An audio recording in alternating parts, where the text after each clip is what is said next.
बात करते हैं WBG physics do and die chapters. तो आप अगर WBG 2023 के एस्पिरेंट हो एंड आपके पास वक्त काफ़ी कम है चीज़ों को रिवाइज करने में, तो यहाँ पर हम लोग डिस्कस कर रहे होंगे कि कौन से सबसे महत्वपूर्ण चैप्टर्स है जो कि आपको पहले करना ही चाहिए। आप नाम भी समझ सकते हो, डू और डाई। अगर ये नहीं किए तो ऑब्वियसली आपका जो रिजल्ट है, आपका जो मार्क्स है फिजिक्स में आउट ऑफ 50 वो बढ़िया नहीं आने वाला है।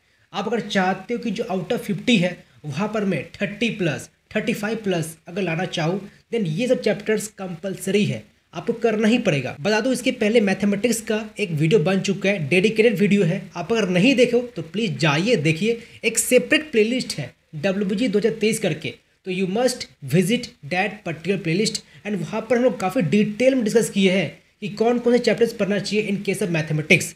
एंड पहली बार चैनल पर आए हो तो must subscribe this particular channel, क्योंकि यहाँ पर आपको एग्जाम का प्रिपरेशन नहीं बल्कि एडमिशन तक सपोर्ट मिल रहा है बच्चों को। तो make sure if you are new to this channel, subscribe कीजिए, शेयर कीजिए।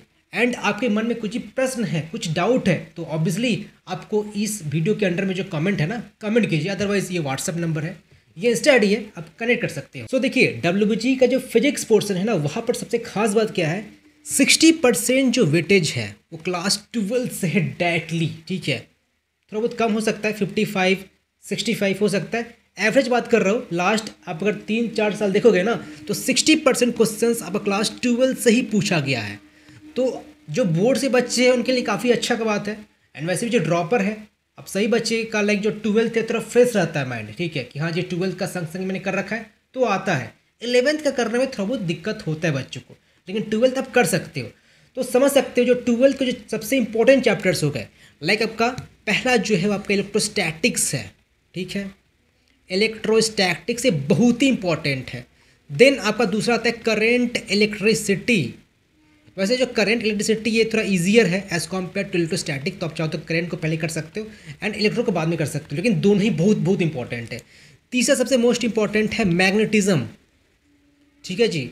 एंड चौथा हम लोग का फेवरेट, सबसे ईजी, सबसे ज़्यादा वेटेज, सबसे कम इनपुट लेकिन सबसे हाई आउटपुट, वो है हम लोग का मॉडर्न फिजिक्स। तो देखो एक चीज़ देख सकते हो, आपका ऑप्टिक्स छोड़ करके बाकी जितने भी चैप्टर सारे के सारे इंपॉर्टेंट है एंड ये सारे ही करने पड़ेंगे आपको। अगर ये नहीं करते हो देन ये 60% है, मतलब कि ऑप्टिक्स से कितने सवाल आएंगे, ज़्यादा नहीं आते। मतलब अब मान के चलो कि 55% जो मार्क्स है आप यहाँ से ही ला सकते हो। ठीक है, मतलब कि आप 50 जो मार्क्स है ना, आप लगभग 26 से 27 नंबर ला सकते हो in out of 50। May be ये 22 हो सकता है या 24 हो सकता है, लेकिन फिर भी 22-24 एक बहुत ही बढ़िया मार्क्स है। ठीक है, मतलब रफ आप मान के चलिए कि 25 नंबर आपको यहाँ से मिल सकता है। 25 लाते हो तो समझ सकते हो कि अगर वहाँ पर केमिस्ट्री ऐड कर दे एंड मैथ्स ऐड कर दे तो आउटपुट जो है बहुत बढ़िया आने वाला है। एंड देखिए अभी आपके पास एक रीजनेबल समय है, ये चैप्टर्स काफ़ी वास्ट है, ये मैं मानता हूँ। अगर मॉडर्न को छोड़ देना तो ये बहुत ही टाइम कंज्यूमिंग है, लेकिन टाइम कंज्यूमिंग के साथ साथ इसका वेटेज बहुत ही ज़्यादा है, तो बहुत इंपॉर्टेंट बन जाता है इसको करना। और बाकी जो बच्चे पहली बार चैनल पर है, आपको शायद पता है नहीं, हम लोग WBG के लिए, WBG 2023 के लिए एक अलग से बैचेस लॉन्च की है। बैच B1 है, बैच B2 है, बैच B3 है। आपको अगर सिर्फ मॉक टेस्ट चाहिए तो बैच B1 को ज्वाइन कर सकते हो। आपको अगर मॉक टेस्ट के साथ ही साथ एक DPPs चाहिए, chapter wise DPPs with solution, एक बढ़िया सोर्स एंड मेंटरशिप प्रोग्राम चाहिए तो आप बैच B2 को ज्वाइन कर सकते हो। एंड आपको कंप्लीट सपोर्ट चाहिए WBG के अलावा आप बाकी सब एग्जाम के लिए अपेयर हो रहे हो, या सपोज आपको एडमिशन के दौरान कुछ समझ में नहीं आ रहा क्या करना चाहिए, कैसे करना चाहिए, एक प्रॉपर मेंटरिंग आपको मिलेगा, कंप्लीट सपोर्ट मिलेगा, तो बैच B3 ज्वाइन कर सकते हो। तो जो भी कुछ डिटेल्स है बैचेस के इस वीडियो का जो डिस्क्रिप्शन है प्रोवाइड किया गया है, तो जाइए देखिए, एनरोल कीजिए। एंड देखो हम लोग का जो मॉक टेस्ट सीरीज है ना, वो ऐसे बना है जहाँ पर आपको most expected, most relevant question मिलेगा। लास्ट ईयर 2022 का अगर बात करें तो वहाँ पर कई सारे क्वेश्चंस सिमिलर रिपीट हुए थे जो कि हम लोग मॉक टेस्ट में ऐड किए थे।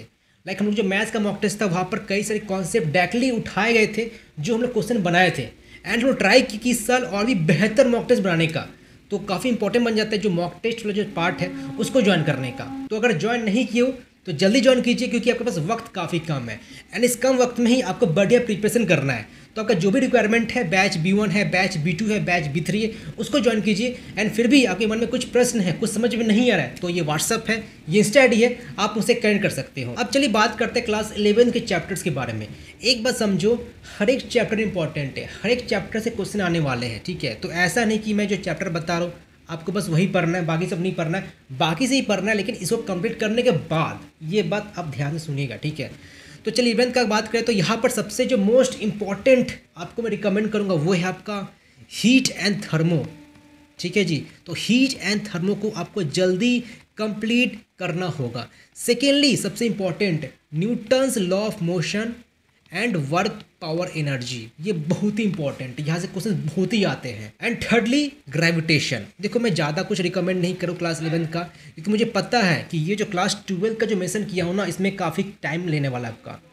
ये मुझे पता है कि कितना टाइम लगता है इसको, अगर बढ़िया से प्रिपरेशन करते हो, प्रॉपर लेक्चर देखते हो, प्रॉपर क्वेश्चन सॉल्व करते हो, तो टाइम तो खाने वाला है।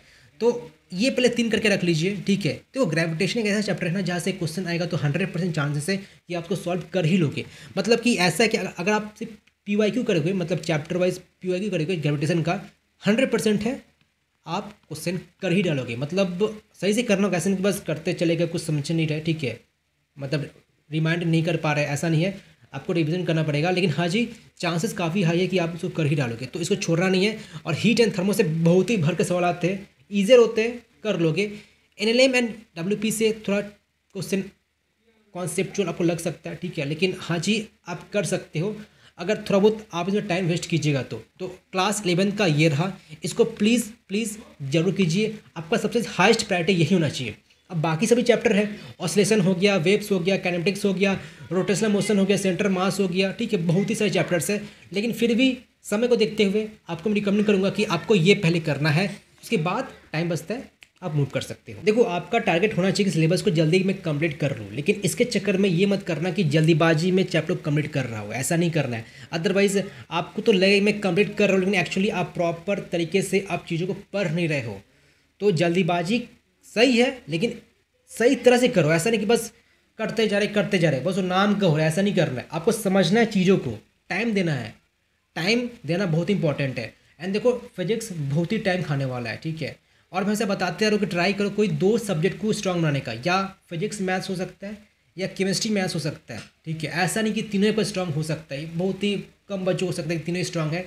अगर कोई 2 सब्जेक्ट स्ट्रांग बना लेते हो ना, तो मान लो अगर आप मैथ्स में 45 लाते हो, ठीक है, और फिजिक्स या केमिस्ट्री किसी एक में 30 लाते हो, तो यहाँ पर ही आपको एक अच्छा सीट कन्फर्म हो गया। 75 में आपको ईजिली, अगर जादवपुर नहीं मिलता है, वैसे ट्राई करो कि जादवपुर ही लेने का, ठीक है, जो भी बच्चे वीडियो देख रहे ऐसा रैंक लाओ, मिल ही जाए कोई ना कोई सीट। लेकिन 75 मार्क्स भी लाते हो, देखो डिपेंड करता है पेपर का टफनेस पर। अगर 75 लाते तो हो सकता है कोई जादवपुर ही मिल जाए, ठीक है। अगर पेपर ईजी आ गया तो हो सकता है वही चीज़ अचीव करने के लिए और ज़्यादा मार्क्स लाना पड़ेगा। तो ultimately depends on the paper difficulty level. Paper easy होगा तो मार्क्स ज़्यादा लाना पड़ेगा, पेपर टफ होगा आपको 70-65 में भी मिल सकता है। तो try to cover this chapters as soon as possible, इसको हाईएस्ट प्रायोरिटी दीजिए। नेक्स्ट वीडियो में लाने वाला हूँ, केमिस्ट्री को लाने वाला हूँ, ठीक है। और जैसे कि अब मैथ्स का नहीं देखो तो प्लीज़ मैथ्स का देखिए। एक WBG 2023 करके प्लेलिस्ट है, WBG के ऊपर जितने भी वीडियोस इंपॉर्टेंट होंगे इसी प्लेलिस्ट में ही ऐड होगा। तो मेक श्योर आप उस प्लेलिस्ट को एक्सेस जरूर से जरूर कीजिए। और मैं फिर से रिपीट कर रहा हूँ, आप अगर बैचेस ज्वाइन नहीं किए हो, बैच B1 है, बैच B2 है, बैच B3 है, तो इसको मस्ट जल्दी से जल्दी ज्वाइन कीजिए। कुछ डाउट है तो do comment, I will try to response every student. And lastly channel को सब्सक्राइब करना है, शेयर करना है, लाइक करना है एंड कमेंट करना है।